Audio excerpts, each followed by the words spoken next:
Both field trips are now open if you haven't got the email that I sent out a day or two ago. So Wanaka over Easter weekend.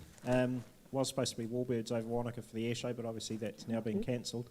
But we'll still go away for autumn landscapes and cafes and bars and whatever else we find in and around the Wanaka region. And the Fiordland field trip over Queen's birthday weekend, extending to the following weekend in June, is also open. Those of you that pre-registered last year, I think I've had about 8, which leaves about 8 slots available for the rest of the club to fill in. So please get on the website, check out the details, and get in touch if you have any questions. But look forward to getting all your registrations. Thank you, Mike. And they're both going to be awesome opportunities to make some images. So yeah, get registering. I'm really looking forward to the Fiordland trip. I think it's going to be a great, was it 7 nights, 8 nights? 8 nights away. Fantastic. We've got a couple of competitions closing soon. Print 1 closes tonight. The prints are down here. Hopefully, if anyone else has got prints with them, remember to leave them down on the stage before you head away. And next weekend, next Wednesday, Natural History Projected Image 1 closes. So you've got a week left to get your entries sorted for that.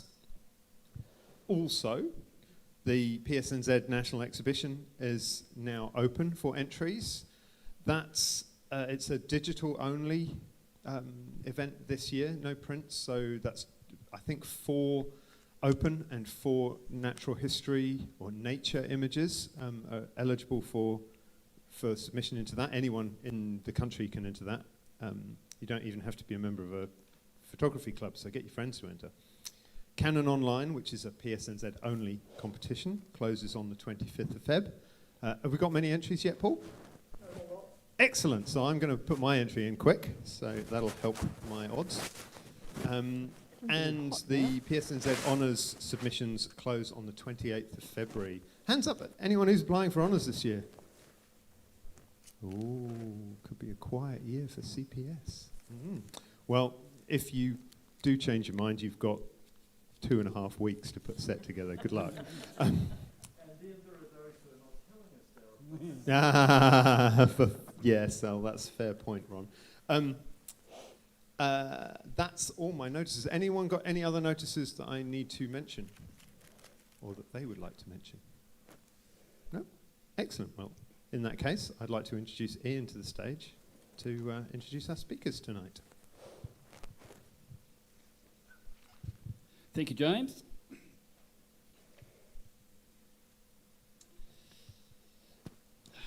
Right. This is a kind of a thing we've done regularly in the past with members' presentations. Typically, it's been new members' presentations, so it's a really good way to for somebody to introduce us, and we hear the progress of their story and how they got to where they got to, and how they came along to CPS is usually the ending point of those stories. But we've gone a little bit differently this time.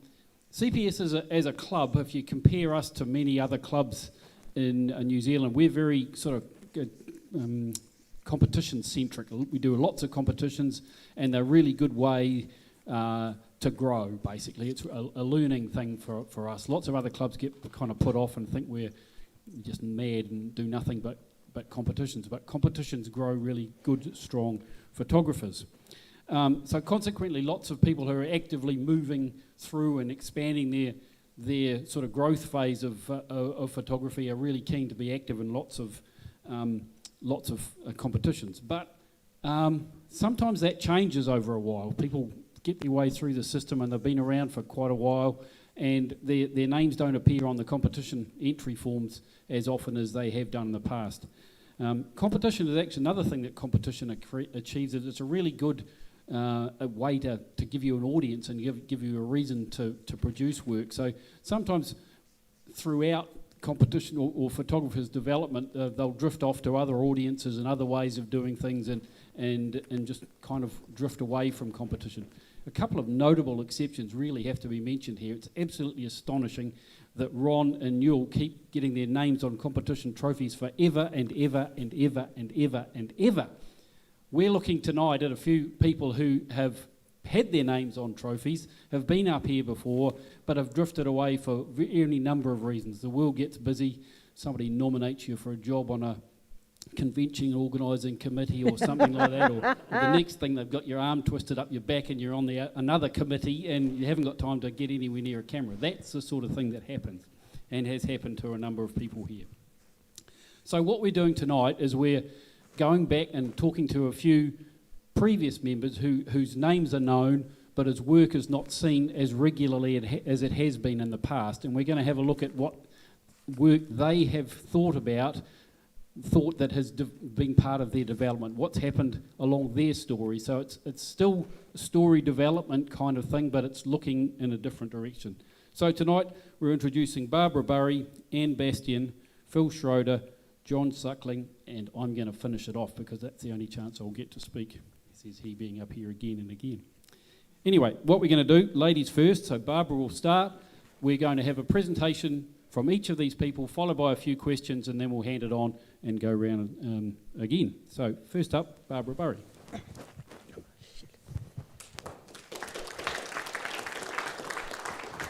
I'm glad I can take this bloody thing off.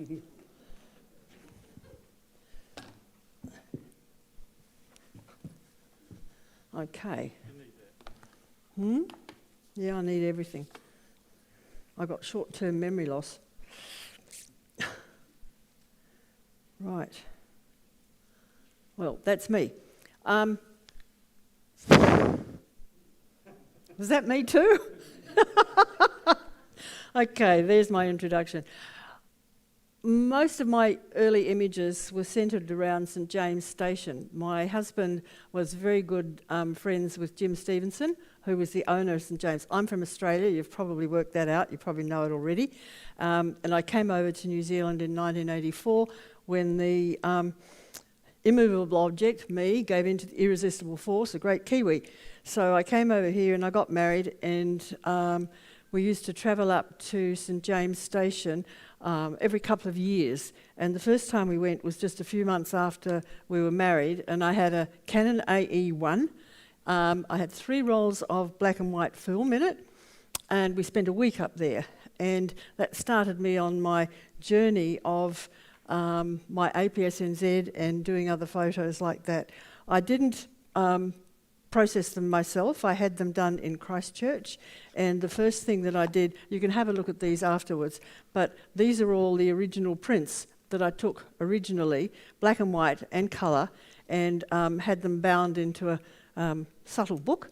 And then I continued to do the education workshops in the 1990s that Matheson Beaumont and Alistair, no, there you are, brain fade, chemo brain. I've got cancer, so that sort of put a hold on everything for the last couple of years, and that's why I really haven't been doing anything positive, because I forget names.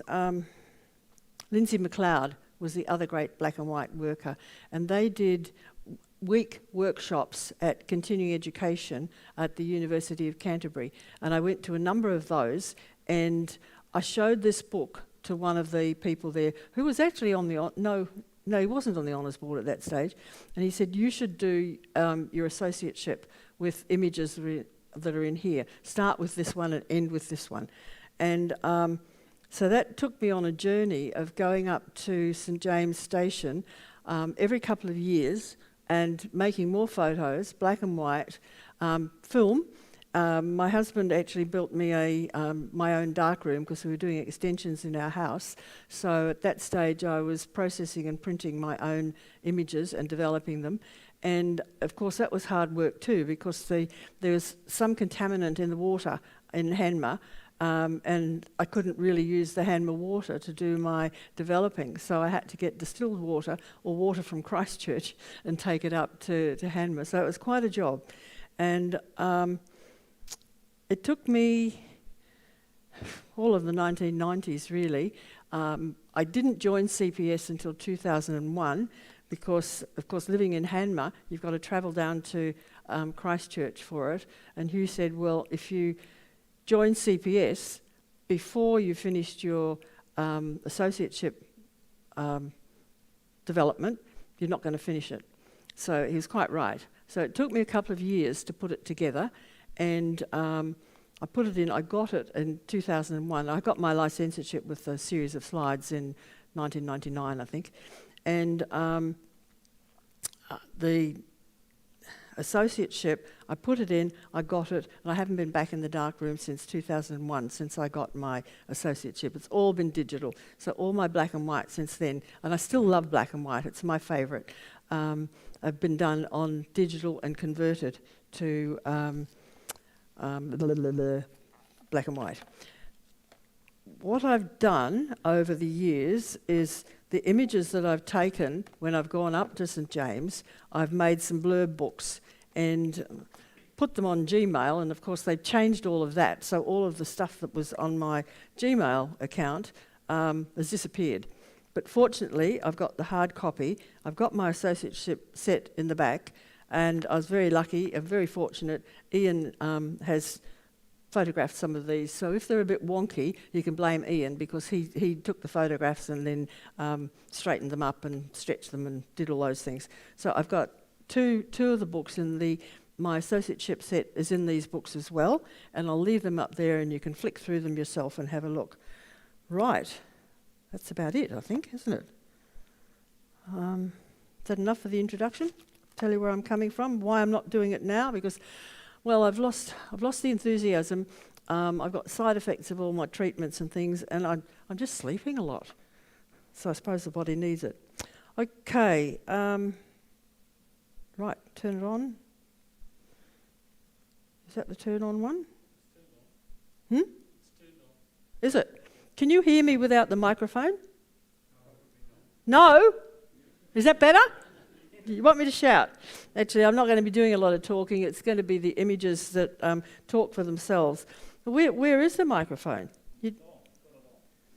Oh, I'm wearing... Oh, shit. See, short-term memory is terrible. Chemo brain. It's a real thing, apparently.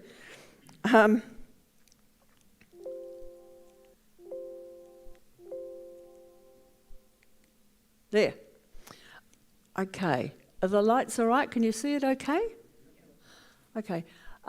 That's the old homestead at St James that Jim Stevenson and his family bought it in 1923. So they owned it right up until it became part of the conservation estate a few years ago.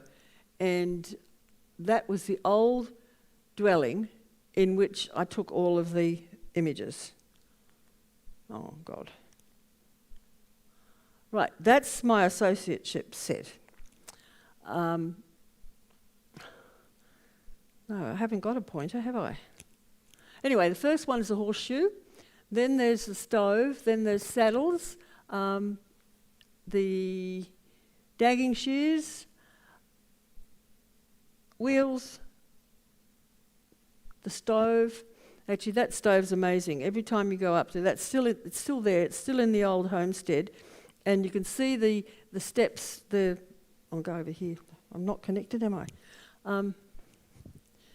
If you can see, these are footprints up there that you use to shut the door, and they still do it, and those footprints are still there. The ropes, the wheels, the axes. And finish it off with lights out weasel with the skull. And one attempt, and that got me my associateship. So that was the horseshoe, that was the first one.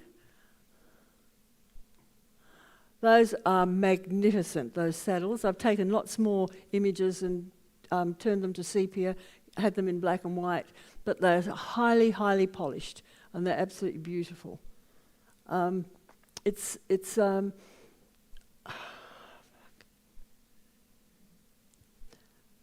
milled timber with clay in between to sod to hold it together, and people have written on it and put their dates on it as well. So it's quite historic, really. There's the stove.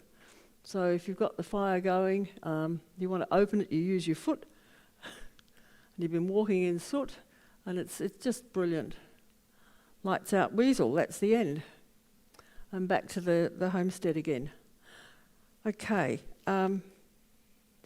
So I've got 2 books. I'll put them up there. You can have a look at them afterwards, and I've got the one that started it as well.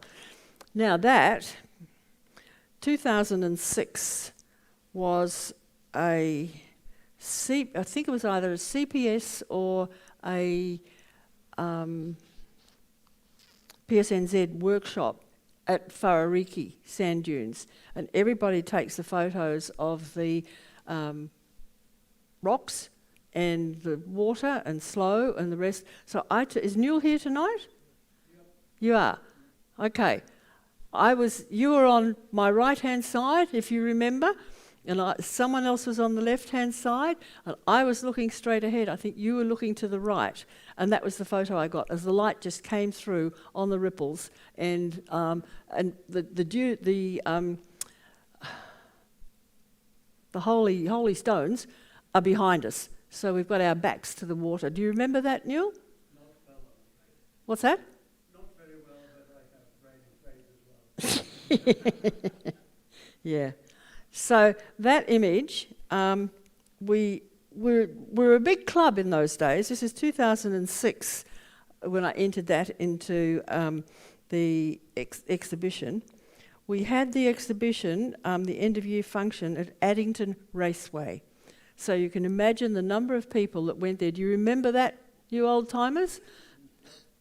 Yeah, so we had a lot of people who came, and that image was Champion and Champions. It's on the Derek Hearn Trophy, the FLB Trophy Salver for the A-grade landscape, the A-grade Champion print, the Champion monochrome print, and what was the other one?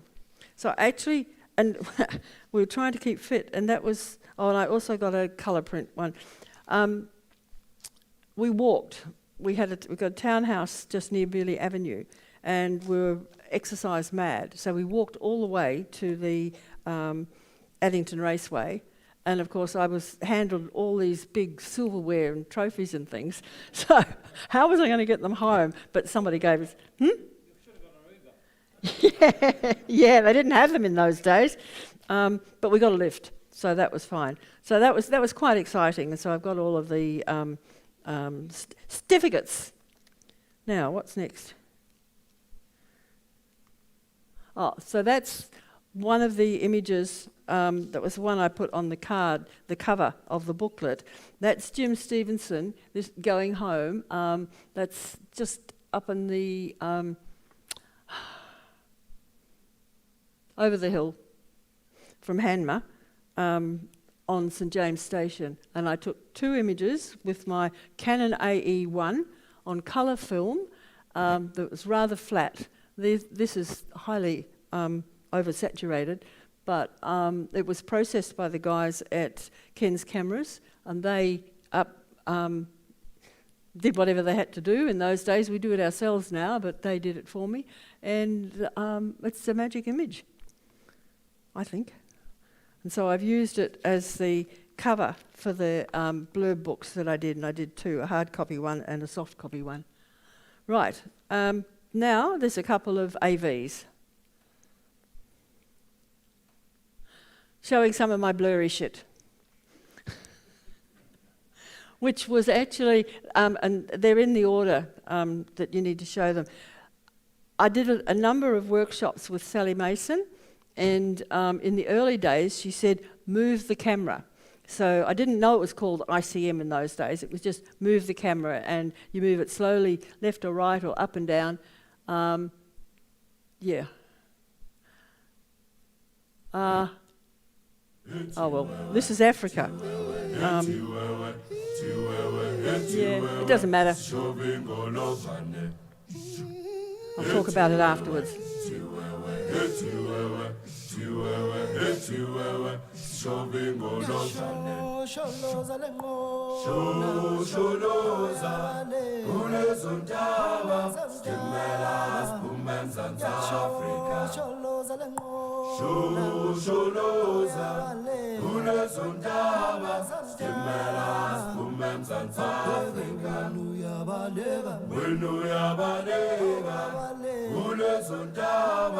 Stimela siphume eMzantsi Afrika wenu uyabaleka kulezo ntaba Stimela siphume eMzantsi Afrika Shushuluza kulezo ntaba Stimela siphume eMzantsi Afrika Shushuluza kulezo ntaba Stimela siphume eMzantsi Afrika wenu uyabaleka kulezo ntaba Stimela siphume eMzantsi Afrika wenu uyabaleka kulezo ntaba Stimela siphume eMzantsi Afrika Heti wewe, heti wewe,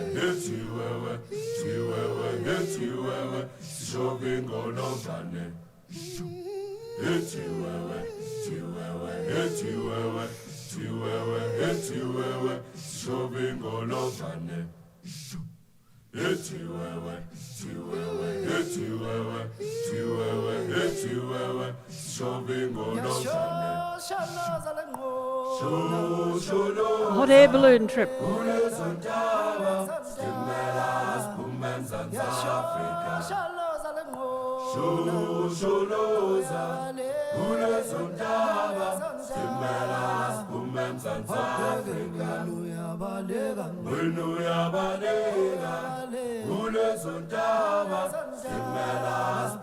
That's Ian on the red jacket.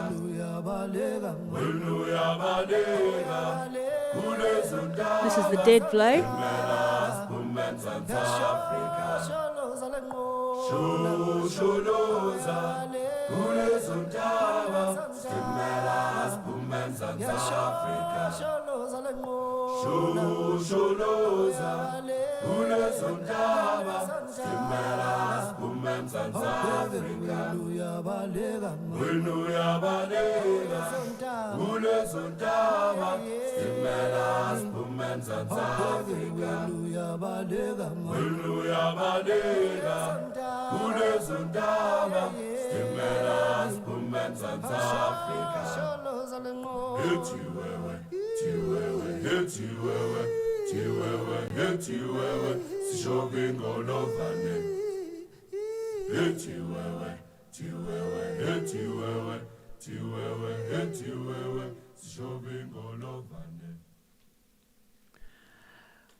One of the challenges with doing slideshows that I've found, and I've managed to, you could see it there, get a third image when you've got one slide coming in and another one going out, and you get a third image made from those two as they've joined up.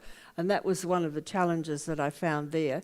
I was lucky enough, it was 2015, to go to Africa with a group organised by Bruce Girdwood actually, and I got included in it. And there were a number of people, a couple here I think, and Stephanie Forrester was another one in the group, and we were just very, very lucky to be included. It was nearly 4 weeks we were there, and the two groups, there were 8 of us, so we were in 2 4-wheel drive cars.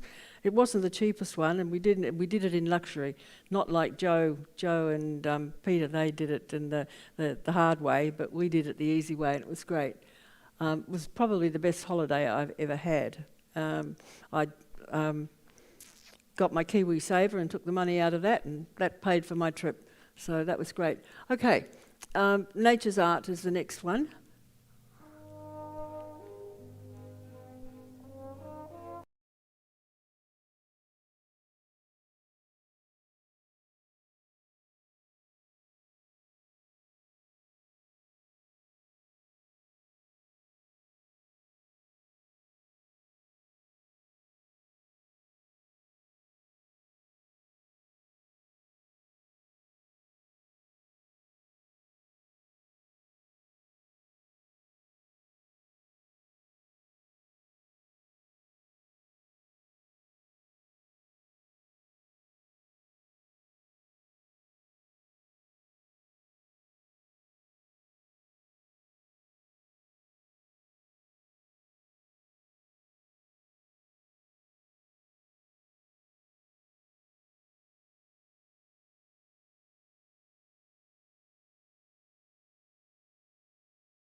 Some of those tree blurry images were part of a failed fellowship set that I had an attempt at back in the mid-2000s.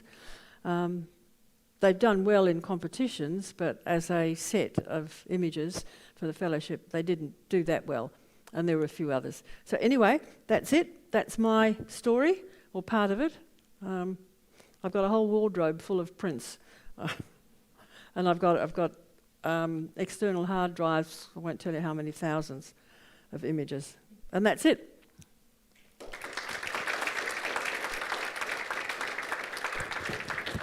And thank you for listening.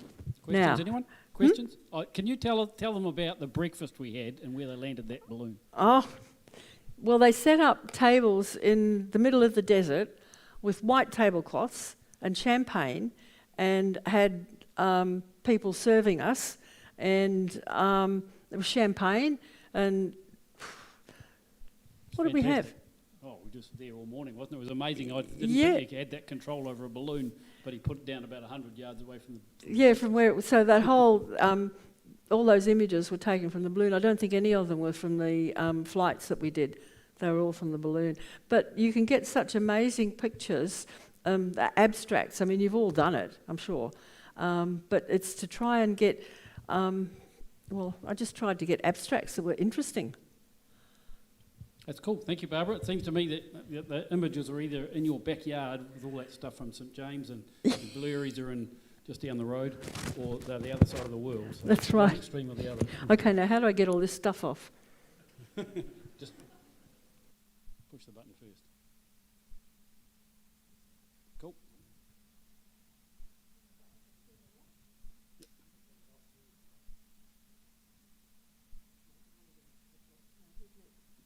Give it to Phil.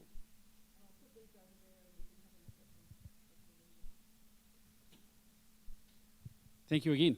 So it's been a very exciting journey. I've been doing camera photos. Okay. Thank you, Barbara. The next we're having something a little bit different. Anne Bastion has presented her stuff, or put it together on a.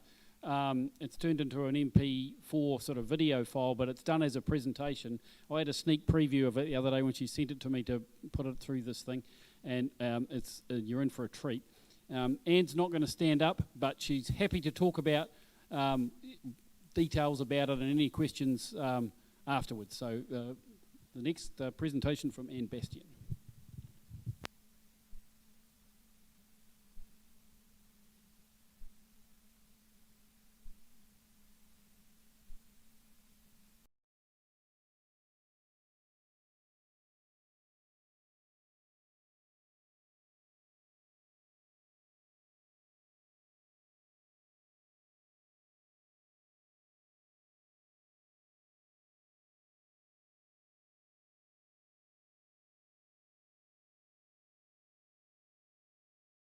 No experience beyond a point-and-shoot camera, which I use for taking photographs as a record to paint with watercolours later on.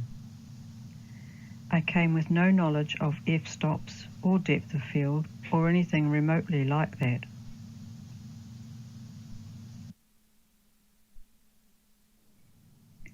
I sat for a year observing and attending the tutorials CPS offered.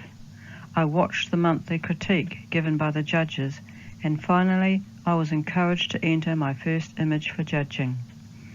It was this image called Wet Feet. I was pleasantly surprised that it got a favourable response from the judge.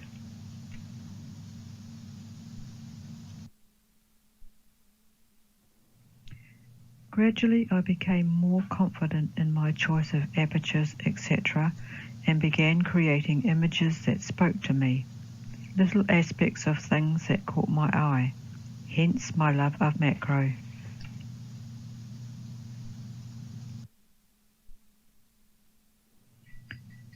This is an everyday seed head found at the beach. Top view of a bergamot bud with a textured overlay.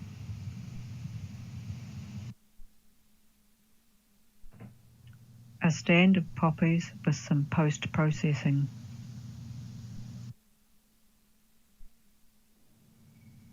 I have tried other things like landscape and nature, but kept coming back to macro, flowers in particular.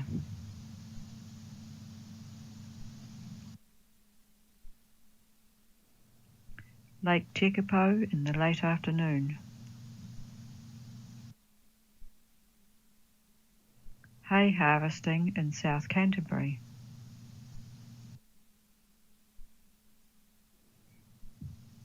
As for wildlife, unless it was already dead, frozen or otherwise static, I usually only caught it as it was taking off. They don't stay still for me to compose the best shot like flowers do.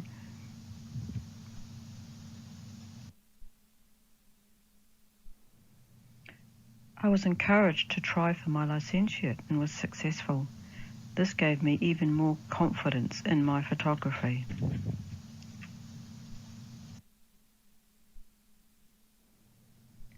The following year I applied for my associateship, but it was not successful. I hesitate to use the word failed, as its rejection taught me something that changed my approach to honours, and that was to be true to myself and create from the heart.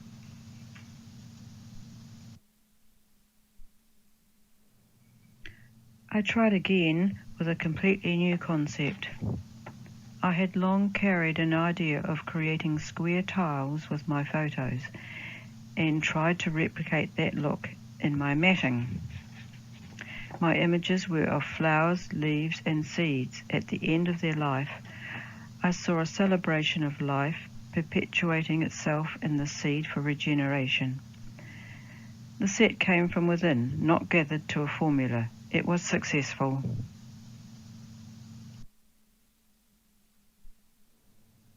I followed that with my fellowship in 2015. This also came from an idea I'd long had from my childhood.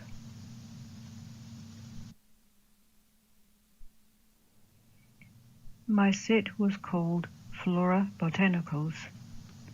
The inspiration for creating this set came from a book of botanical drawings my grandmother had.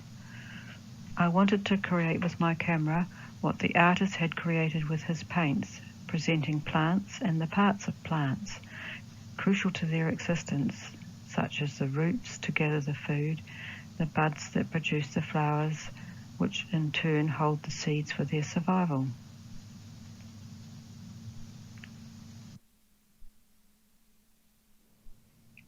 After this, I wondered, what now? That's when I started to enter international salons and began my journey with FIAP.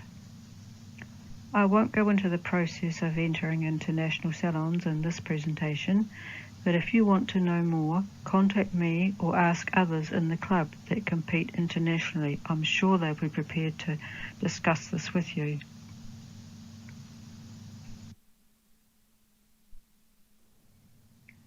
I was asked onto the PSNZ Council in 2016 and was tasked with setting up the PSNZ International Salon. We ran 3 of these prior to COVID. At present, I am the PSNZ FIAP Liaison Officer and deal with all things FIAP. If you compete overseas and would like to apply for FIAP distinctions, go to the PSNZ website. Under the Honours tab, you will find all the info you need to explain the process. And don't hesitate to contact me with any queries. Since taking over the FIAP Liaison Officer position and having another hobby, ceramics, I find my time spread a bit thin at times. Thus my photography is fitted in when the opportunity arises.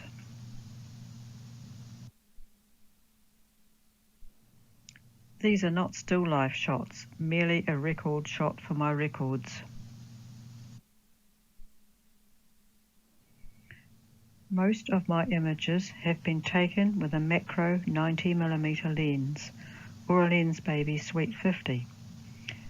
I started out with a Nikon SLR-D 7000, and most of the images here are taken with that camera, but because of arthritis in my neck and shoulders, I now use a 3/4 crop Panasonic mirrorless.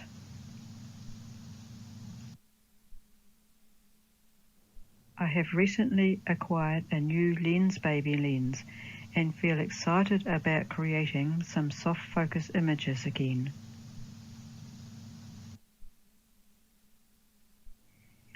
I have assembled a few images and will comment on them as they appear. This one is titled Scattered Petals. I loved the skeleton structure in the petals of these hydrangea flowers and found the best way to show the viewer my observation was with the use of a light box that lit underneath, shining through the veins, plus a wee bit of post-processing, of course. The background to this image of Cosmos is a corrugated fence that had been painted erratically. I blurred it and added another overlay to make what you see here. White feathers. In this image, my aim was to show the fragility and softness of the feathers, one protecting the other, like they protect the birds from the weather.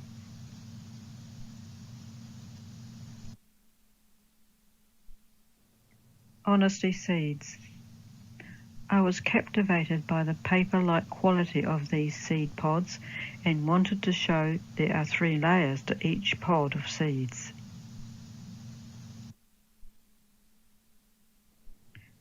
Fire and ice.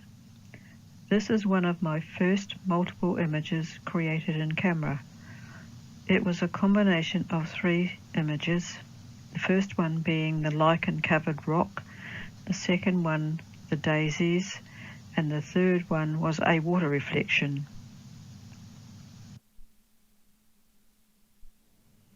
Californian poppy. I saw this Californian poppy, and despite the fact I don't like orange, I felt drawn to shoot it. It was the blood orange background that embraced it as it sat isolated from the rest that had attracted me.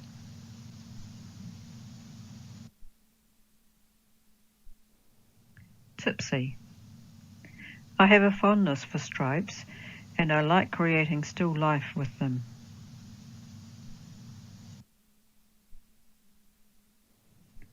Stripes on the move. Another image playing with light and the effect it had on the stripes.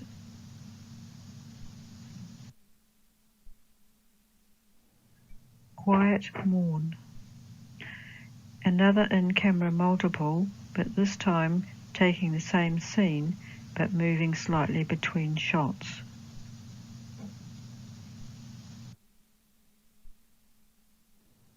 Swirl of drops.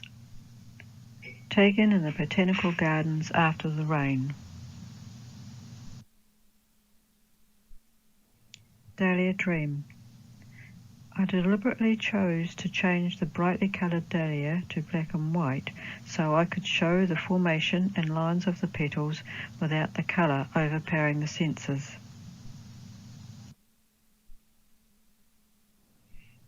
Fluffy seed heads.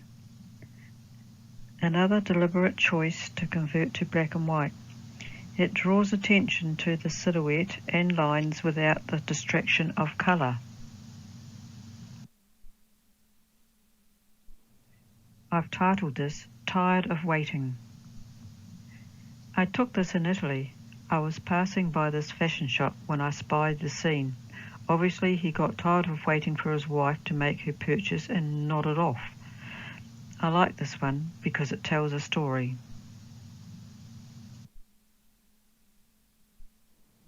Nearly There. Another image taken in Italy. I was attracted to the curve of the steps, and the dog was a bonus.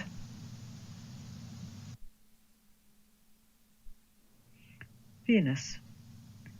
I had always wanted to visit Venice since I was a child. I had seen a photo of my great-aunt riding in a gondola, complete with beautiful white frock, white-brimmed hat and gloves taken in the early 1920s. Thus, this image is special for me as a tick off my bucket list.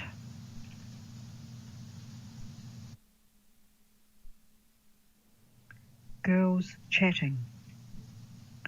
Although this image wouldn't win any competitions, I like it because I felt I had captured the essence of a child's life in this little town in Italy.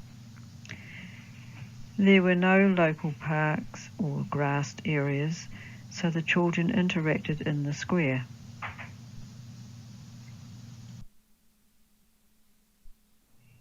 I was having coffee at Scarborough when I noticed the seagulls on the canvas roof. They made interesting shadows, and when I saw that they were all in a line, I decided to take the shot. Well, that's about all from me. Thank you for watching.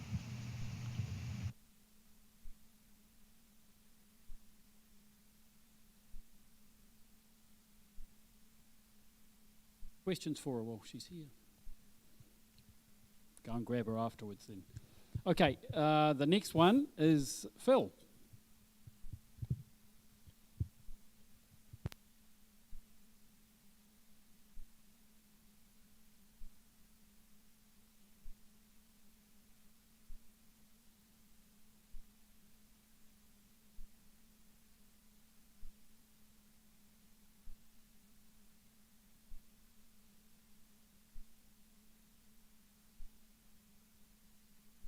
Thanks.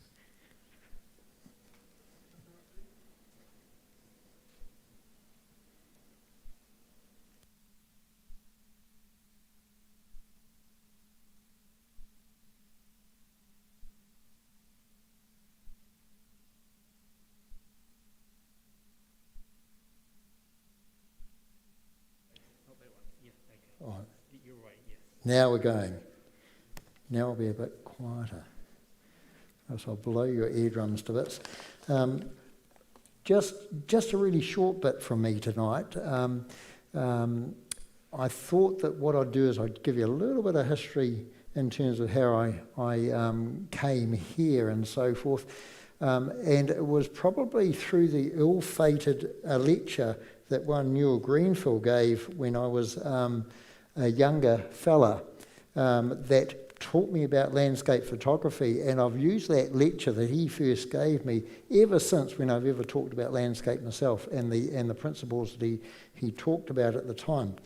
And I found that I was just like most of us when we started taking pictures. I was just taking in the day some negatives on a little compact camera in the day, and they're all, so-so sort of thing. As soon as I started applying some principles that were taught in the lecture, I all of a sudden found that all these started buzzing, and folk actually were interested in seeing them. Joined the club in about 1989, and I was predominantly a negative worker in the first instance, and then I found that a print was what my sole aim was to get on the wall or thereabouts.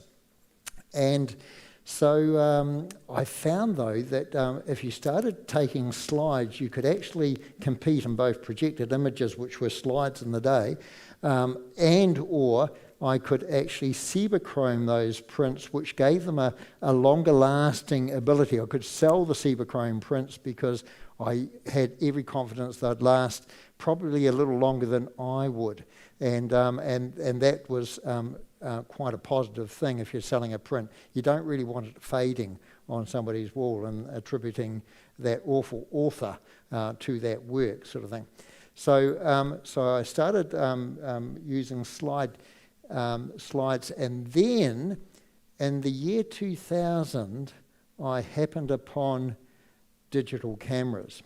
Now, at the time, I think I was probably the first CPSer who was actually using them. I kept it quiet because I wasn't all that, I wasn't sure that this was the way life would be going for the rest of folk in the world, sort of thing. So in 2000, there were three of us, we used to have a digital competition where you get a digital trophy for the best digital print or slide produced every year, because that was back in the day. We would actually scan our slides and or negatives and then start using Photoshop, which if you look at Photoshop, remember the copywriters, I think 1990 to 2022 sort of thing. So Photoshop hasn't been around for that much longer than we started discovering it in the 90s and started using it ourselves. And this first image is one of the first that I took on my Coolpix 900 camera at the time. Four of us were having this conversation after our digital image competition. Roger Irwin, there was Adair Wilson, there was Ron and myself. And I said to the other three, I said, well, look, I've just started shooting on a digital camera. My sense is that at least 50% of CPS will be shooting on digital cameras like I've got here, probably hopefully a little bit better, by the year 2010. And I was thinking, oh, crumbs, will that actually happen? And we had a bet, we had a wager on it. And anyway, as it turned out, the other three said, no, Phil, you're dreaming. But by 2010, just about the whole of CPS were shooting on digital cameras. We converted those that felt that film or slides were the only way, like Neil Greenfield. It took them ages to get over to digital. And because this was a 3 megapixel picture, and I've got this on the wall, but if you look you don't have to look too hard to see how much pixelation there is in 3 megapixels. It was acceptable on the day, and it was the best you had, but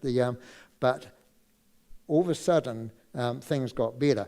The problem with this little compact is you were looking for a viewfinder, and what you saw through the viewfinder wasn't necessarily what lined up on the picture, and it was quite difficult. And any of us that have shot in compacts where it's not actually a digital viewfinder have probably found the same sort of thing. Anyway, I finally got so frustrated with that, thinking I've got the perfect image when in actual fact it was a few degrees to the left or right and just didn't quite match. This was probably taken on a 6 megapixel camera. And with 6 megapixels, I found I could blow them up to A3 plus size prints on the wall, and they looked really good. So I could use this in both prints and in slides, no trouble. Some of you might remember that I cut my teeth, I suppose, on the West Coast in terms of learning landscape photography. And this is one of those images, thereabouts sort of thing. The one thing about the West Coast for cutting it is that you can almost guarantee, and we've just seen this unfortunately over the last week, you can guarantee good rainfall and awful conditions on the West Coast for the most part. And I remember I was staying in Punakaiki at one stage, and the motelier who was hosting us said, look, I hope you get some wonderful weather while you're here. I said, oh, actually, I'm not after that. She looked at me as if I was daft. I said, oh no, I need it to be overcast, just not pouring if possible. And so we coined the term DFO, dull, flat and horrible. That's actually what you want in these sort of bush scenes, because such slow exposures, if you've got any light coming on through it, just makes it fairly ghastly. And you've probably found that yourselves as well at times.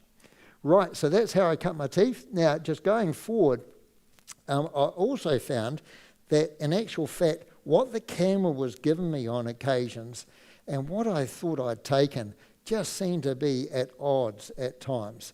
And so I found that a lot of what I was doing in Photoshop back in the day was just an enhancing. I wasn't doing anything actually all that wonderful. So this is what the camera actually gave me, and I was thinking, oh, it just lacked the punch that I saw when I got it into the computer, I started doing these things. And a lot of us, I suppose, have found the same too, that if we can actually give images something a hell of a lot more just through some very sometimes wicked enhancement, but sometimes quite easy enhancement.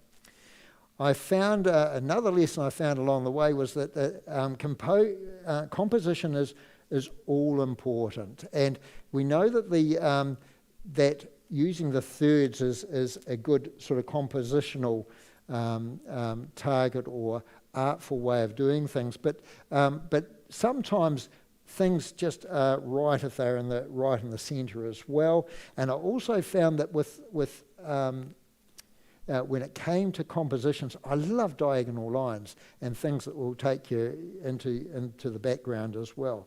So composition, strong composition, along with the right light on any image, just seemed to be the right thing. What else have I learnt along the way? Well, when it comes to landscapes, just as Barbara was showing us in Africa, wherever you go, there's a landscape to be had. Now, you wouldn't necessarily know that where the landscape has been taken. That one's been taken in Greece, but it could have been some interesting landscape here in New Zealand as well.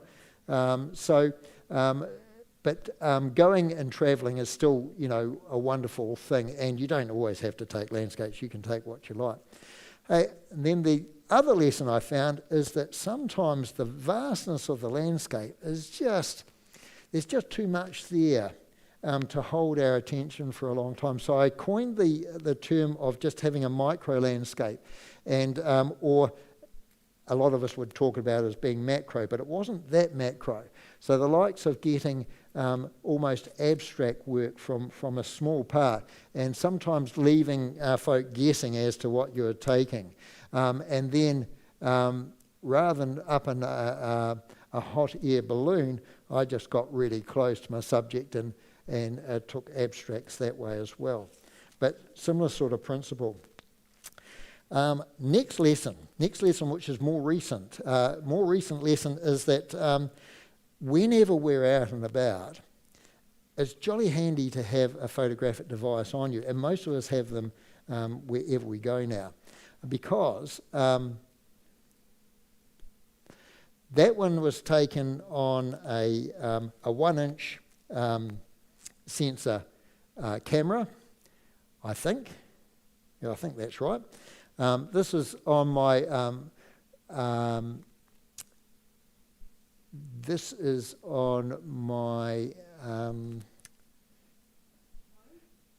no, not yet. That's coming. This is on my full frame. Sony that I use, and again, the quality is kind of better, but you wouldn't necessarily know it. And so we can get away with a hang of a lot in terms of quality.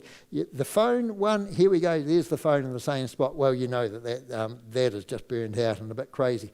But the wonderful thing about the phone is if it's waterproof, you can do crazy things with it, and you may not be too worried, although I wouldn't want to see water around it too often. Then the last last lesson I want to leave us with tonight is that when we're out in the landscape, quite often we're taking history. We're taking something which is historic that we may never be able to go back and take again. And I've often tried to go back and take similar shots with better resolution cameras and so forth in the same places. Seldom ever been able to capture the mood and everything that we had before. This was in 2019, and it was on White Island or Whakaari, and in January of that year, late January, that I was there. Of course, that is now historic, and you can't get at this place anymore. You can fly over it, but that's about as much as you can do. So I was in the about October that year was when the eruption occurred, and we're still hearing about that in the media quite frequently, and the trauma that gave.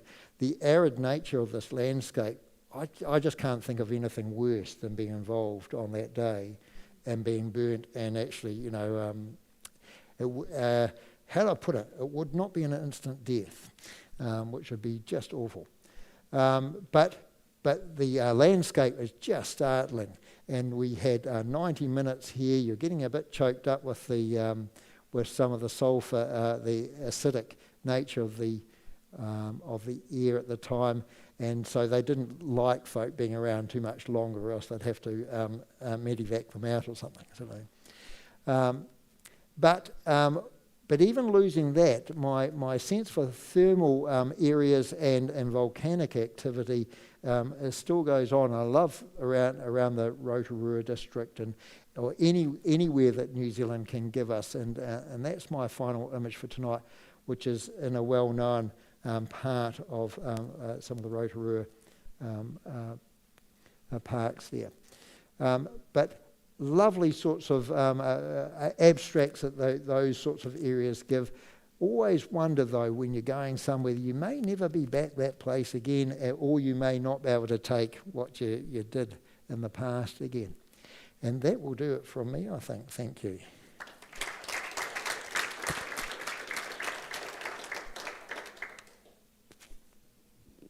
Thanks, Phil. That was fantastic. Questions, anyone? We'll just keep rolling, otherwise we'll be here till 10 o'clock. John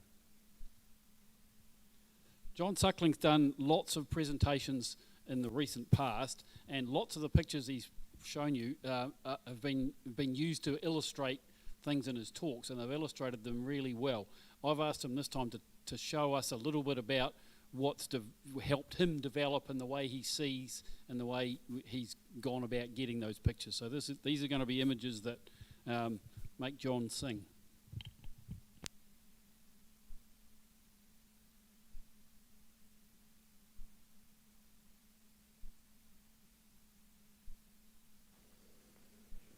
Thanks, Ian.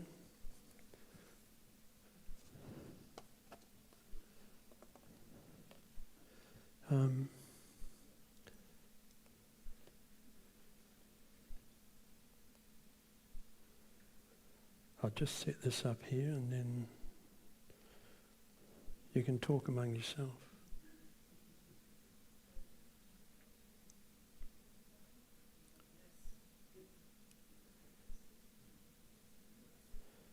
Okay.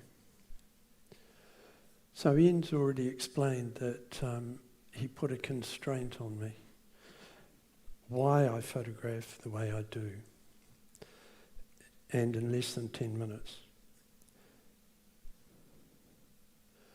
So this quote is very significant to me, it has been for years. A photographer's work is given shape and style by his personal vision.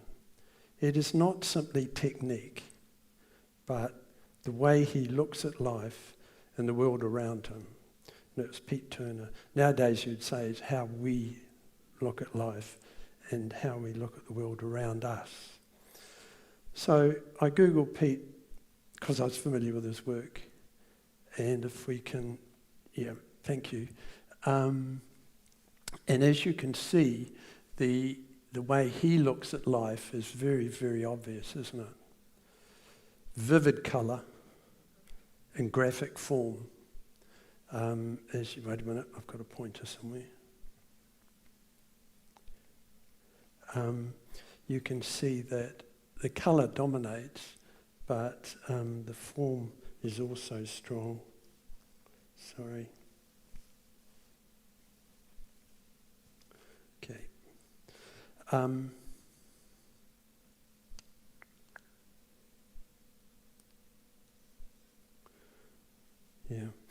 So if you look at, say, that there, you can see in the one up the top and a lot of these others, it's very simple form to his pictures. So obviously I've used that as an introduction to say that the way we look at life and the world around us is what governs our photography. And if we have a very distinct way at looking at life, then our photography is quite distinct, as it is for Pete Turner here. So I just want to talk a little bit about my view of life and the world around me. If we can go to the next slide. And the next, thank you. So with design, I'm drawn to the idea that less is more, simplicity, and God is in the detail. None of that will be a surprise to any of you that have heard me talking in tutorials and so on.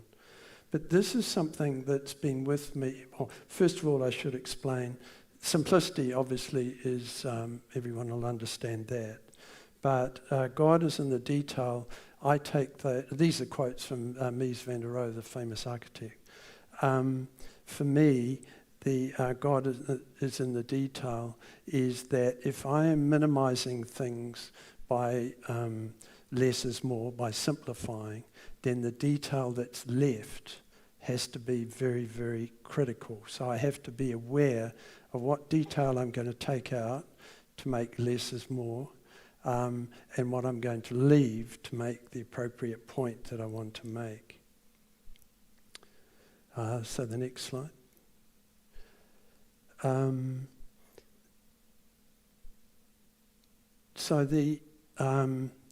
the next one, sorry.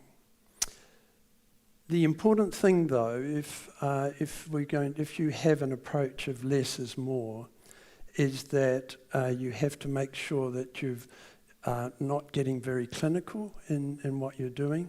There's a great danger in doing that, particularly when you're abstract as much as I do.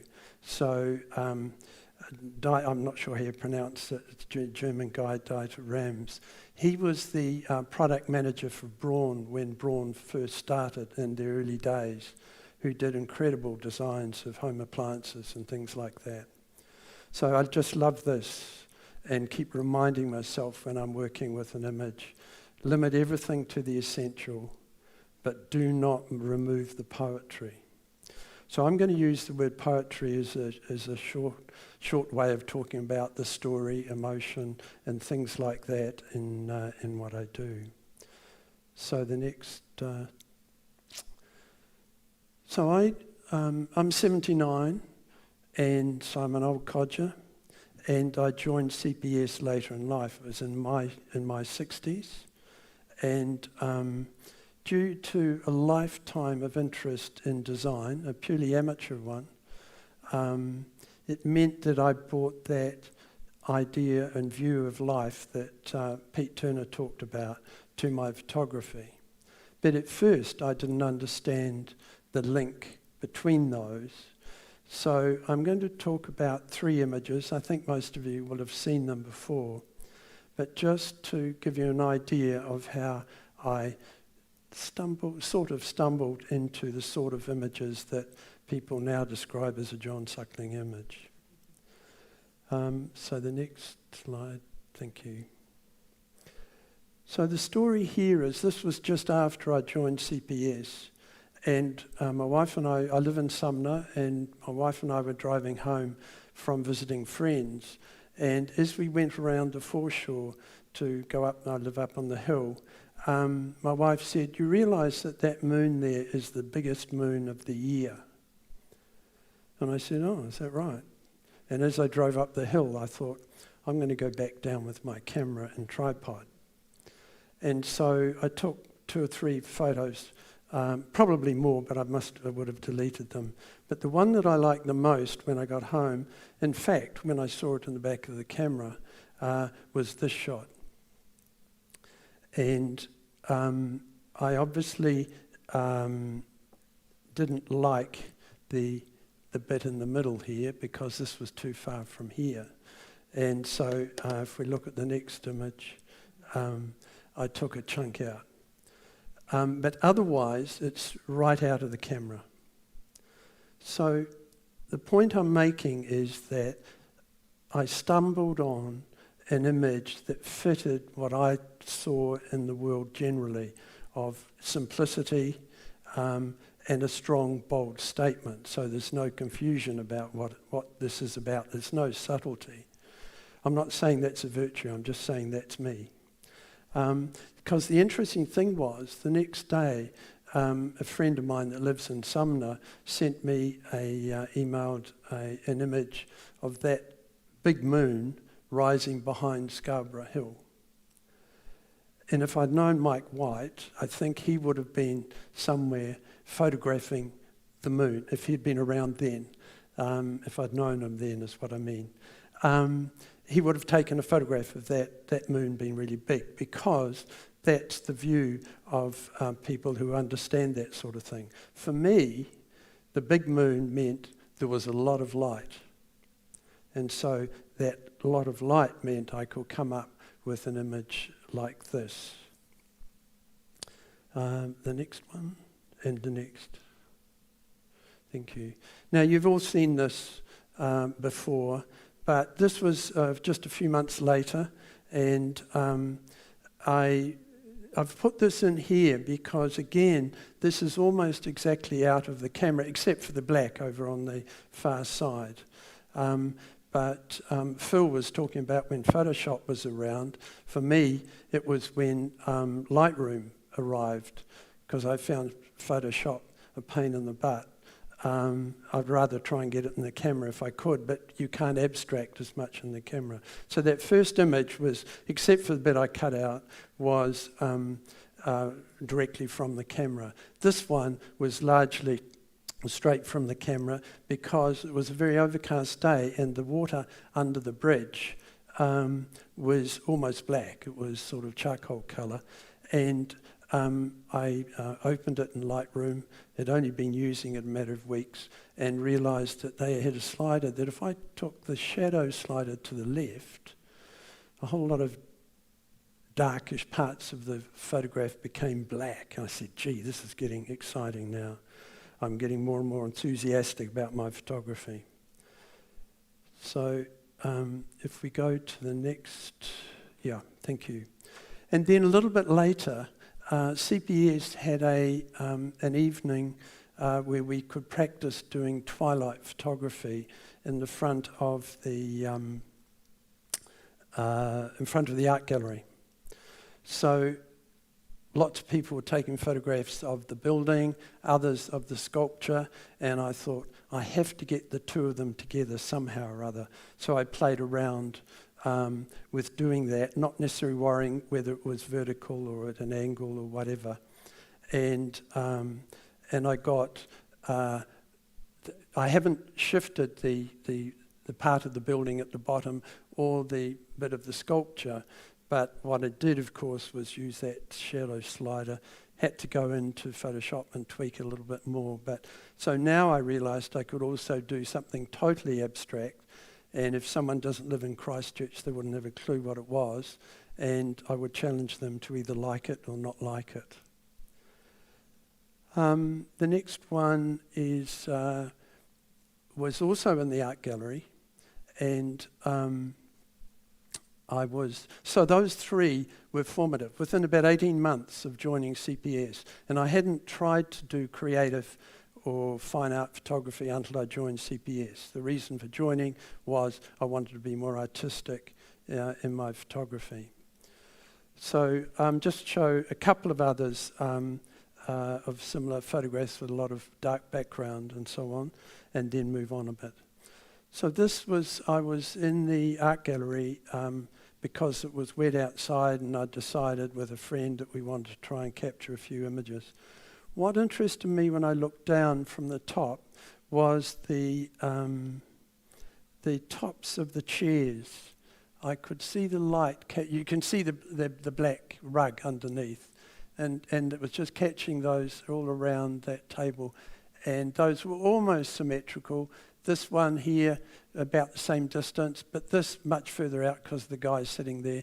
And then these three are pretty much consistent, touching, but that one not.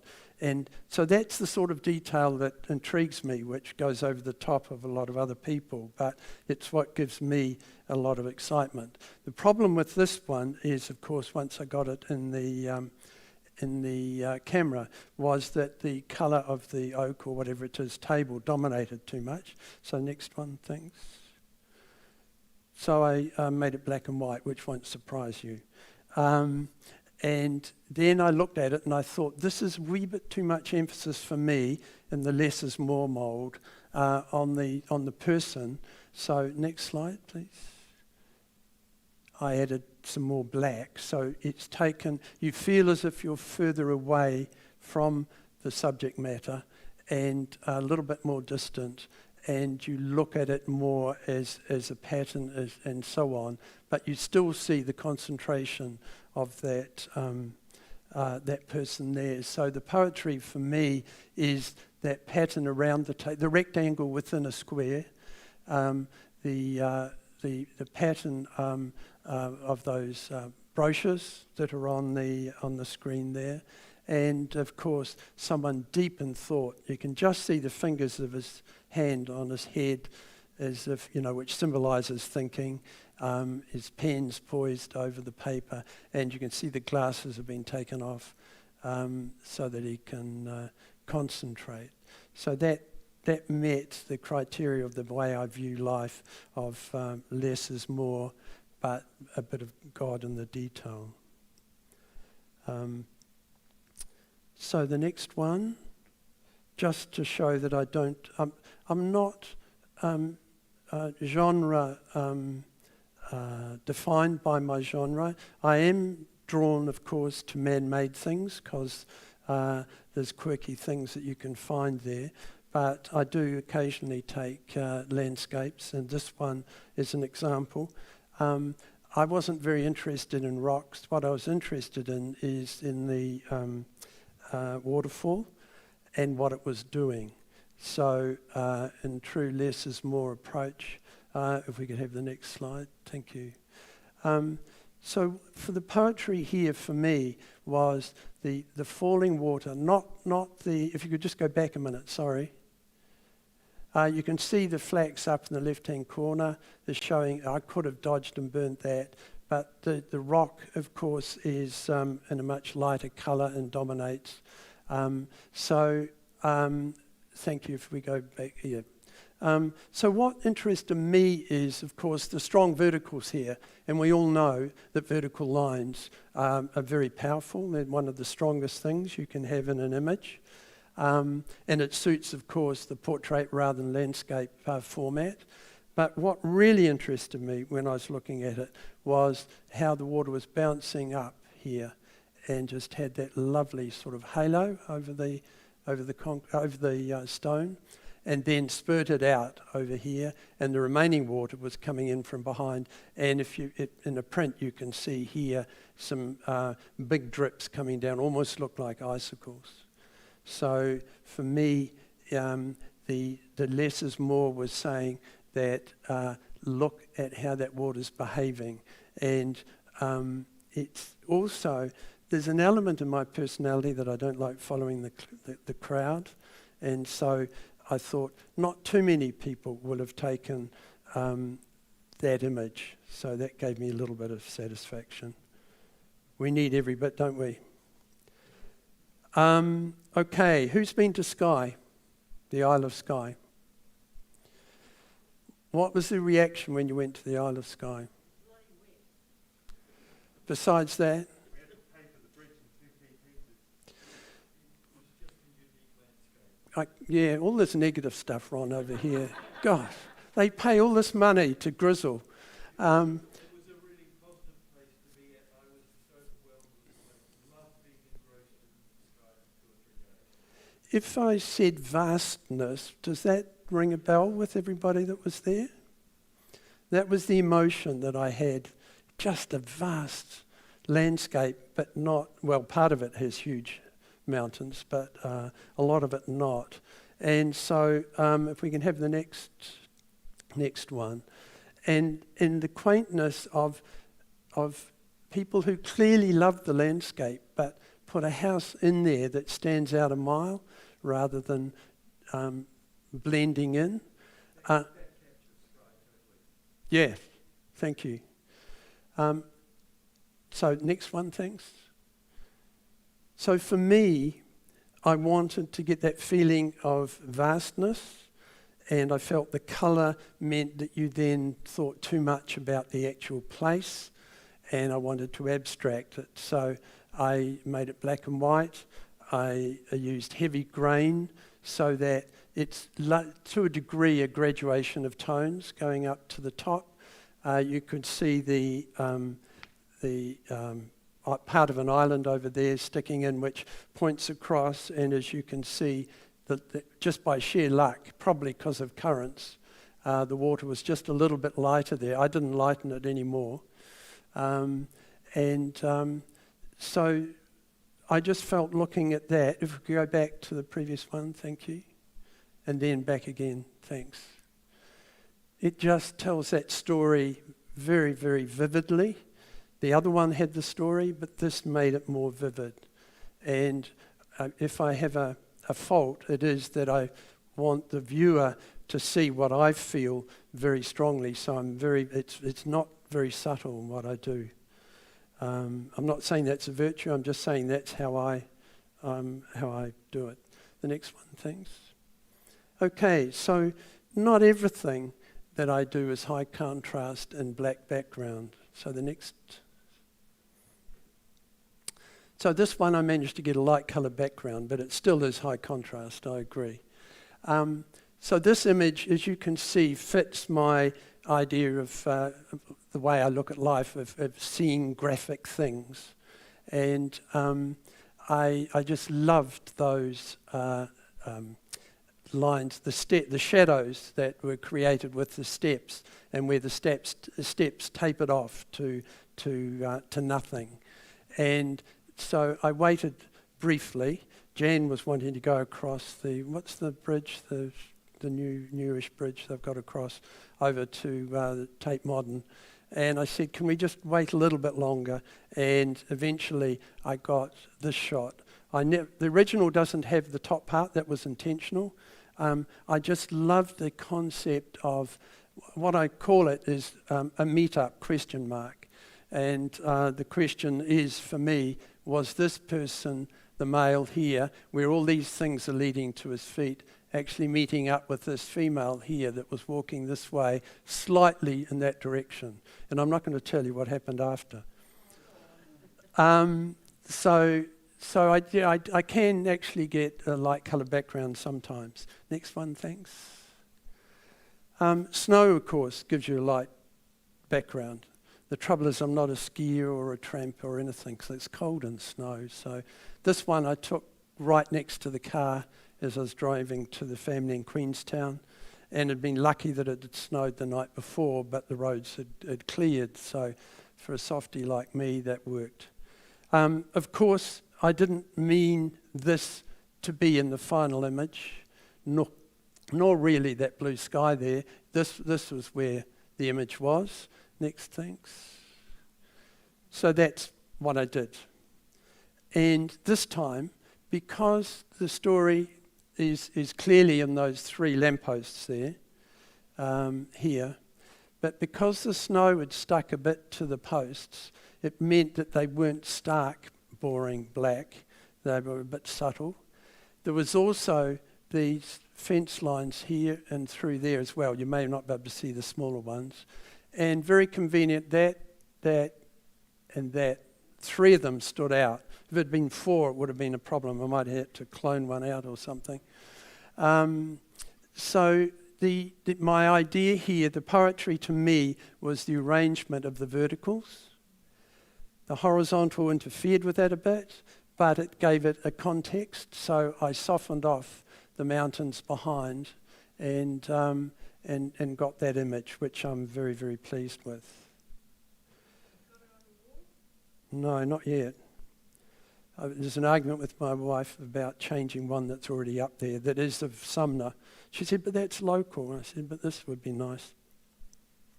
So let me just catch up here with what I'm doing. Right, the next one, thank you. Okay, so I do colour occasionally. This is a glass sculpture that is absolutely stunning, and if I'd won Lotto, I might have tried to buy it. But what the poetry here for me is, it's cast glass. I don't know if any of you are familiar with what cast glass is like as against blown glass, but it's not the smooth aspect that you get with blown glass. And for me, the poetry here is that translucent aspect of it and the mixture of colours, the way it had been lit. Well, it was partly the way lit and partly the colour of the glass. Now, that's not the only way I've looked at it. Next one, thanks. So this is exactly the same image, just different treatment. And as you can see, the cast glass, you can see where it's been cast and it's cracked a little bit, all the unevenness and so on. And this is obviously a very valid image, and some of you may like it better than the first one. But for me, this, if you were someone familiar with cast glass, you would look at this with interest. But if you're looking at it as something that has an appeal, then I think that the other one, next shot please, which is a repeat of the first one. Yeah, so that one is the one I like because it's softer, and you look at it as a whole a little bit more than looking at detail. This is one of the things that I look at a lot in my photography is the detail the story, or is it contributing to the story or the poetry? And in this case, for me, it was getting rid of some of that detail meant that it was a more satisfying story. Next thing. So I'm not a woodworker like Ian is, and maybe some of others of you here, but this was the end of a log in the gardens, Botanic Gardens, and what had happened, as you can see, is the end grain hadn't bleached, but the long grain on the top, I guess because it's on the top, but also because of the grain, had bleached a lot. And I didn't take this photograph to keep, but I took it. I actually went back and took it to illustrate my point. So my image, next thanks, is that. And what I like about this is I like the tones. It's not totally black and white, but it's not so strongly coloured as the original, that photo that I've just shown you, but that it does your head in on perspective. And that line going through is like a horizon in a landscape. And this could even be a bare tree. But of course, there's very strong design elements of the cracked bits all pointing towards that single crack there. So the simplicity complemented by the detail. In this case, this detail was very important. Even that little speck of loose wood that was sitting there, I left rather than cloning out. So, so that's the sort of thing that gives me satisfaction. So what I'm trying to explain today is that given a lifetime of interest in design, it's come out in my photography. The reason for pressing the shutter button is that it gives me a starting point for something that has a design that pleases me. And I know that it's not photography that pleases everyone, but people who like design and pared back images are the ones that I aim the images for. The next, thank you. So I'll finish with two images. Next, thanks. So what I showed you at the beginning of black and white was very stark, sharp edges and so on. I am experimenting a bit with images that are less sharp, but not camera movement per se, not deliberate camera movement. This was an old piano that was over in Littleton after the earthquake. Ian and I were photographing it, and this was my favourite one that came out. So that it's, what I liked is that I've got this here, not quite centre, but close to centre, where that bit's not quite so damaged, but then everything else is. And there's nothing really sharp. This here is moderately sharp. But it just has a softness which makes it feel as if it's an old photograph of that. And not that I see merit in an old photograph, but what I'm looking for is the poetry in it, the emotion, the response that you have as a viewer. And the next one, thanks, which is my last. This is one of my favourite all-time photographs. It is unintentionally blurred because I was in Venice and it was late at night and we were walking back to the hotel and I saw this scene, and it's actually, for those who have been to Venice, it's the back of the opera house. We couldn't afford to go to the opera house, so we went to another concert, and it's actually where, this doesn't really contribute to the photo, but this platform here was the back of the restaurant part of the opera house, and they were loading stuff from inside into this boat to take it away. So I had to wait for when there was no one around. But why I like it is that it's soft because I didn't keep the camera still enough. I had it sitting on a seat, but it still wasn't quite still enough. I didn't have a cable release, and I did do it on a slight delay, but probably had moved the seat or something, I don't know. But what I like about it is that because it's not super sharp, you don't peer into it as closely as, well, I don't anyway, I'll be interested in your comments, as if it was super sharp. If it was really sharp, we'd be trying to see what the name is of this boat, because it has got a name on there. And we'd be trying to see the detail of those people up there. Is it a couple or what are they doing and so on. But it's just that this boat here is not very well defined. The reflection here is very modest, but your eye does come along here, down here, up here and around. So that for me, that just gives me a feeling of, I've only been to Venice twice. Once, this time we're there for a few days, but it just reminds me of when I was younger and seen documentaries of there when stuff wasn't quite as sharp, and it just took me back on that travel. So that's it. What I've tried to do is explain how, unlike some people who come to photography earlier in their life, when it's later on, if we're aware of what interests us in the world around us, we can get on fairly quickly onto a style. It may not be as, it certainly won't be the same as mine, and it shouldn't be. I'm not showing these because you should make images like this. It's to explain how my brain works when I'm taking photos. So thank you for your patience. I haven't seen too many heads nodding. And if there's any questions, I'm happy to answer.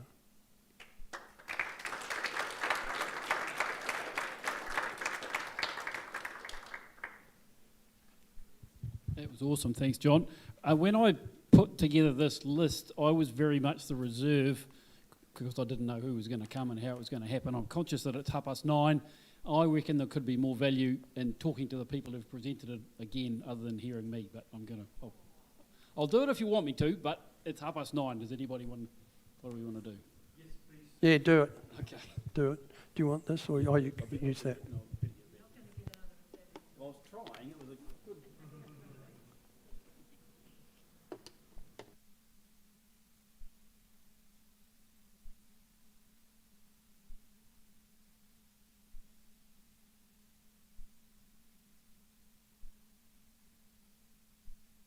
So one of these things, Is it the one pointer? no, I want the one that advances the slides.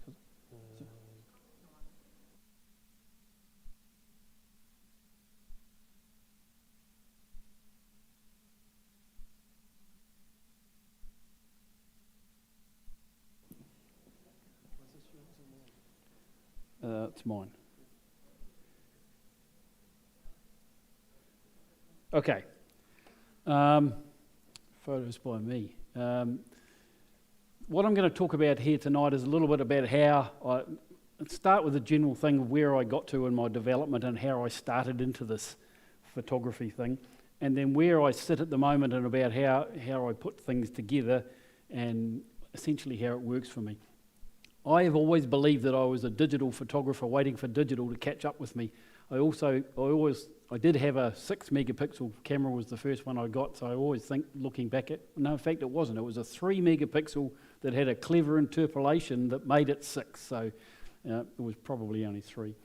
So sometimes those things, looking back on them, the pictures that I've come up with, there's pluses, there's niceties to those sort of older digital cameras. I wish I'd kept it. I might use it for some things occasionally. But anyway, as that was developing, I joined CPS, went to some of the tutorials, etc. But I really wanted to get into it as quickly as I possibly could. So I did a number of workshops. I went out there and found as many workshops as I possibly could. And this was made on one of the workshops with Tony Bridge. I did a series of lectures with Tony, which he did through the university at that point. I also did a Freeman Patterson workshop where Tony was there again, and subsequently went on one down in Haast and made this image in Haast on Tony's workshop. Tony and Freeman both spent a lot of time talking about visual design and how that applied in photography. I wasn't as fortunate as being able to hear John explain it, because he does it way better, in that he explained visually how to do it. I got all these things about lines and squares and all that sort of stuff, and I remember sitting there thinking, but how does this apply to making a photograph? And where I went next with that is another workshop, and this is me at the workshop. I'm not sure, I think I'm only fourth from the right. This is a workshop in Savannah. I had been, this sort of YouTube learning online and stuff was just starting, and there was a guy named Craig Tanner who I stumbled across somewhere, and I really related to what he did. He talked a lot about visual design, but he illustrated it with pictures, and he made sense of what it was doing, and essentially his teaching just resonated with me. He also ran this workshop series called The Next Step, which is the why part of taking photographs or making photographs. And it was one of these things that sort of is meant to happen. I remember that he'd advertised it, and then somebody had cancelled and pulled out, and it popped up on the website that I was reading that there's another slot in the Next Step series that's coming on such and such a date. I can't remember exactly what the date was, but the day before I'd had some leave compulsorily changed on me to the week that this Next Step workshop was on. And I went, there's a message there, I'm going to Savannah. So I jumped on the aeroplane and went to Savannah, and it was absolutely fantastic because he pushed and he shoved and he spent the whole time talking about the why of photography. And the next bit is kind of the summary of what happened. This is my notebook from, hang on, I need the notes. From the hang on.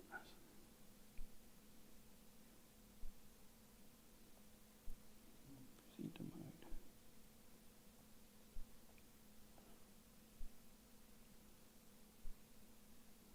How do I get this presenter mode, John?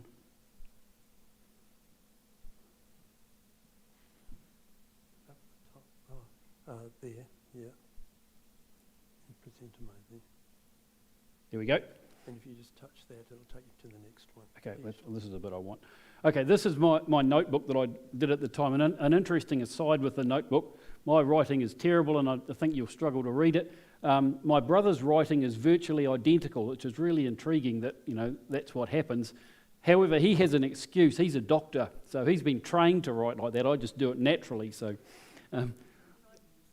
yeah, well, don't even try. That's not the intent. The intent is to put it up there and just let you wonder how I can read it myself. The crux of it is he was talking about previous people who had been there, and there had been an engineer who'd been there the week before or a couple of weeks before, and that was Gordon. And he'd talked about the bit at the start, and what he said to himself, he said in a description that we all had to write on the workshop, as he said, I find this thing hard to accept. I've always described myself as an engineer, while I might describe my photography as a hobby or something that I do to pass the time. I always shy away from the statement. I take pictures for fun. I spend time and money on camera gear, but I avoid saying this. But here it is. I am a photographer. That resonated with me. I was exactly the same. He then made us put together words that related to things we'd seen. And this is what I wrote. I wrote at the time, I see photographically. I frame pictures in my mind even without a camera. Colours and colour pairs jump out at me as I go through my normal day. I can see the difference in the intersection of outdoor and indoor light, and I can see the change in temperatures, colour temperatures. I make pictures more than I collect camera gear. My wife would probably disagree with that, but anyway, that's what I say. And ideas and photographs, and for photographs and concepts assail me constantly. I am a photographer. And that's something I had never said to myself. I'd never allowed myself to say that. It's one of those things we kind of define ourselves, and I've always, I'm a pilot, or I'm a father, or I'm a brother, or a mother, whatever. I'm something else, but I never said I'm a photographer. And going to that workshop made me realise that actually I am. And so that was a huge step in my sort of evolution.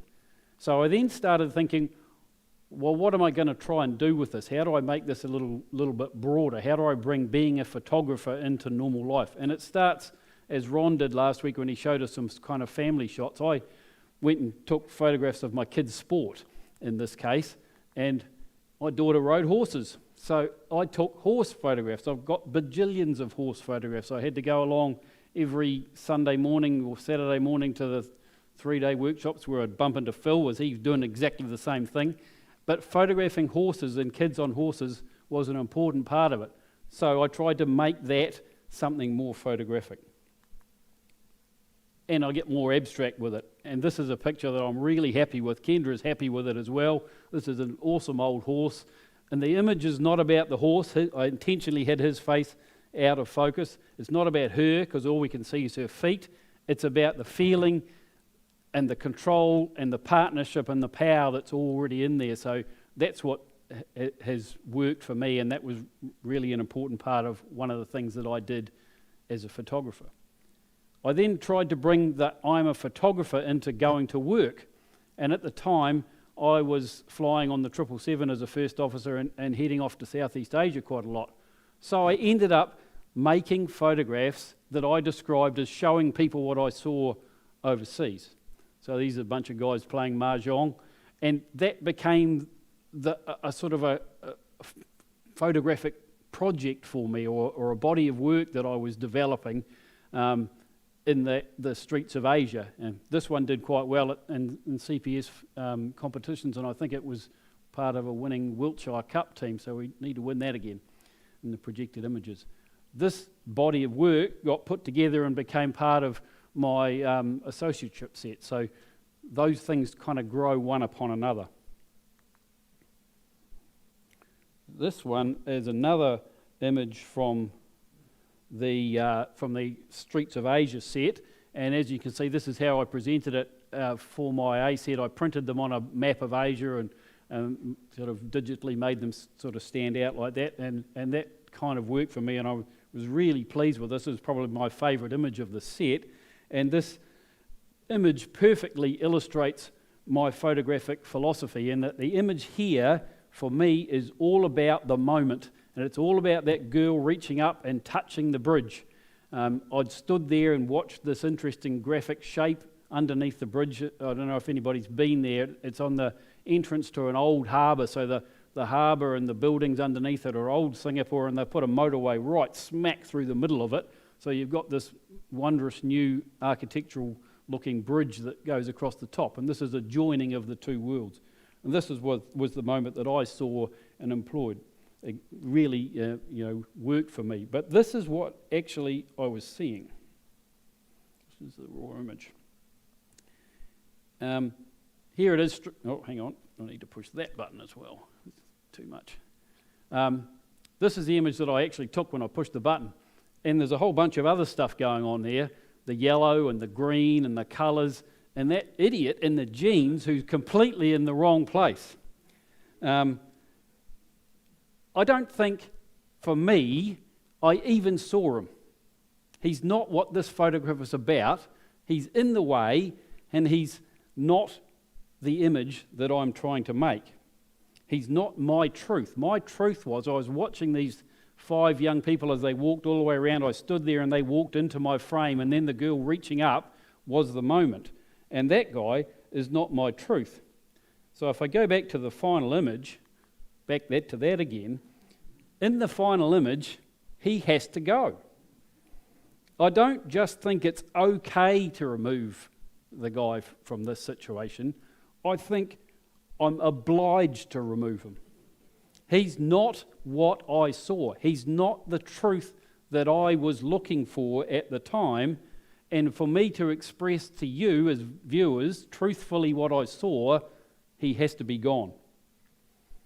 Obviously, I don't enter and I'm not involved in exhibitions and competitions where that sort of stuff's not allowed. So I'm constrained myself into using these things in that way. But for me, this is the truth of what I saw. The guy in the jeans is an intruder in my truth. When I was away as well, I also enjoyed engaging with the people. And Anne's just talked about getting hold of a lens baby. I've had lens babies from the year dot, and I absolutely adored them. And I liked interacting with people. This guy's in San Francisco, and the lens baby that I had at the time was a thing called a 3G or a 3 something. It had a bunch of springs and sprongy looking weird things on it. And I had it on a big camera, a 1D Mark III, so it's a monstrous looking thing, and it was a fantastic thing to get people to engage with you. You picked up this camera and they go, "What is that?" And then you speak back to them with a Kiwi accent and you're in a conversation whether you like it or not. And that's the way to get photographs for these people. It really helped me to engage them. The photographs are not sharp. Sharpness is a relative thing when it comes to lens baby, but you are drawn into the face and it emphasises certain bits and pieces, and that's what I kind of liked about it. Come on, next one. As I say, in the lens baby, sharpness is a relative thing. This guy's eyes and his face stand out from the rest of the image, and the lens baby is something that I come back to. It's often my first lens of choice when I get to a new environment. The other thing that happened at the time is I got myself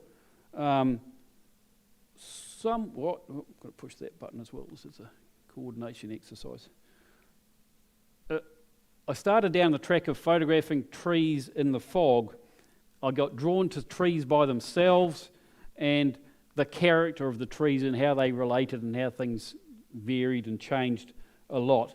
I then started using the square crop almost exclusively because I just learned to use it and like it. And at that stage, the cameras weren't smart enough to be able to push the thing on the back to turn it into a square. I got some tape and put it over the screen on the back of the camera to create my own square frame and sort of lived within that kind of a square to start off with. And that worked pretty well for me most of the time until I found this and made this image, which I saw on the back of my camera as a square, and I tried to put it up as a square, and I tried to move back to get the sheep in, but stepping back would have made me fall down the hill, all those sort of things. I became a little bit obsessed about this square thing until I went back and sort of almost pushed the reset button on the image, and this is what happened. And this is one of my favourite pictures of all time, bringing back that little touch of colour, running away and forgetting about squares. Not everything is needed to be made to fit into the mode that you're forcing yourself arbitrarily into it. And that's what had happened. I'd been forced into this arbitrary way of thinking. I'd assumed that's what had happened, and the learnings I got from that is that sometimes you need to look in a different direction and look at what's obviously in front of you to make it work. This one did really well in lots of CPS competitions and was one of my favourite of all time images, but it's not what I was trying to achieve when I was there at the start.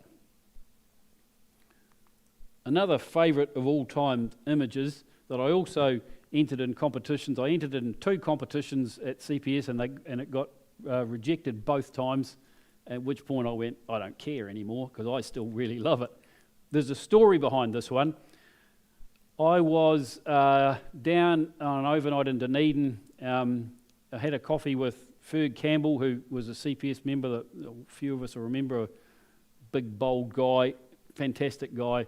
And at that time, the trend, everybody was having a go at a photo a day was the thing that everybody was doing. And lots of people said, give the photo a day a trial. And Ferg and I had both tried it and gone, nah, this isn't working. And we'd gone for a coffee. We were walking along we'd driven down towards Port Chalmers, and we were wandering along the side of the harbour there. And then Ferg said, why don't we do a team photo a day? And that morphed into something which became a gathering, a website that we set up with 7 or 8 people who did a photo. We published a photo a day, and we got a really good group of people that went on for 2 or 3 years. But the morning I did it, I made this image of a channel marker, and as I developed it and as I turned it into the image that I wanted, I saw that as a visual turning point or a marker of a change of direction, and that's what had actually happened to me. So quite often photographs, from my point of view, are a sign that point you in a different direction. Sometimes you take something, or you make an image, you see, you don't quite understand what it is that you've seen, but when you look back at it afterwards, it all makes sense. And for me, that was a turning point of something which was really important, and hence my channel marker has been on my wall for a while, and I really enjoy it a lot. Another body of work that changed direction or got me going somewhere is more horse-related things. I did some work for the Riding for Disabled. My wife's a volunteer there. I've got a couple of good friends there, and basically I got shoehorned into going and taking some pictures there, and I've become their pseudo photographer. Everything there is done for voluntary work. They'd had a couple of photographers do some things, but professional photographers want to be paid. And I've got myself a permanent gig there as the RDA photographer, which enabled me. I've been making them calendars for years, but it's something that I'm going to go back to. It's another body of work and another type of thing in a completely different direction that I've been in. But going to that allows other things to develop. And as part of that, I got to work with Tessa.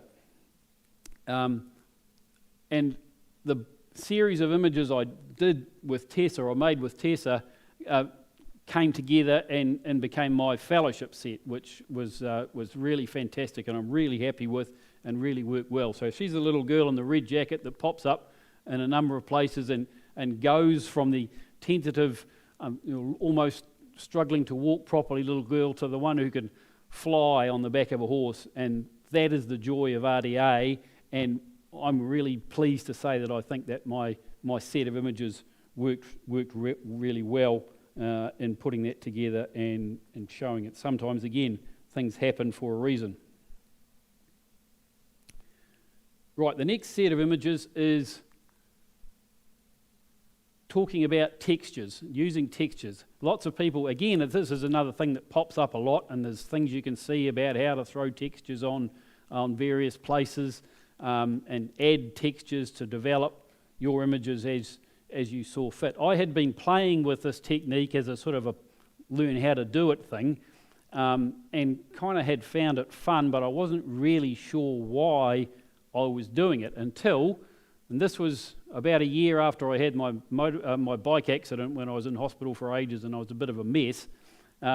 Again, I got invited to go to a workshop down in Maniatoto with Tony Bridge, and so I was stomping around unsuccessfully with crutches and camera over one bag and that sort of thing. And as part of those workshops with Tony, he gets you to put some images together to tell the story of what happened for you. And for me, what was happening was, as standing on the side of the hill was an exciting thing to do, but it hurt like hell. I was still in the sort of recovering mode and coming back together, and I thought, actually, there's two stories here. There's the images that I've made of what I saw, but there is what I was feeling as well. So I put together a set during the processing part of the thing, where I incorporated a texture that for me described how I was feeling at the time. So this one, we were up in the morning looking at the hills, but it was hurting like hell. It felt like I had something imposed on top of me, and that's what was happening. So that's what I was expressing with the texture. It doesn't matter that you see that or don't see that or understand, that's not relevant. Whether anybody else can obviously see that that's a textures of pain thing, which is what my work, I called it in the end. What is relevant is that that's what I was thinking, and that's what I was expressing, and for me the texture meant something, and when it means something, the whole thing coordinates a lot better. The next one, taken in the same time, was a gloomy kind of a day, but I was feeling better. I'd felt something sort of bright and enthusiastic, and that was happening. So the texture I combined, changed the colour, boosted the brightness, made it sort of open, and you know, it just opened up things. It expressed to me that when I made this one, I was feeling better. So the textures work that I've done and continue to do, that's how I apply it. There's not necessarily pain this time, but whenever I make an image and when I think about applying a texture of it, I go, what was I seeing? What was I feeling? How did it feel at the time? How can I use these things to express that? I then develop that sort of thing. This is what happens, is that one kind of body of work morphs into another one. And so I ended up with the textures and the landscapes and the figures. Tony Bridge again, he pops up quite a lot in some of my images, so he's been a pretty cool teacher. But this was about sort of an introspective feeling, and a feeling of the solitary nature of being on this little beach in the middle of nowhere, Te Bay, with nobody around, and that's the texture that I was trying to apply. So that's what I'm doing from now. I'm still doing it, and if you remember a couple of weeks ago, that's me doing it still.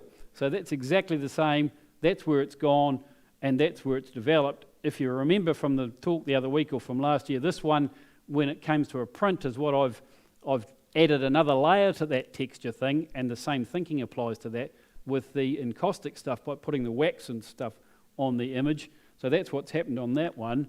But this is the latest one that I've just stuck up on my wall recently. It's a bit hard to photograph to get the sort of intensity of the feeling, but you can see that I've overlaid a physical texture on the whole top of that. It's now become a sort of a combination of sort of painting with wax, morphing things into it, texture, feeling, what have you. I think I've started to become an artist with a camera, and that sort of takes it to another level. So am I still a photographer, or am I now an artist with a camera? Those are the questions that I'm asking myself now, and that's the sort of direction I'm going with that. So that finishes it. Thank you very much. Hope you've enjoyed it. Well done for persisting.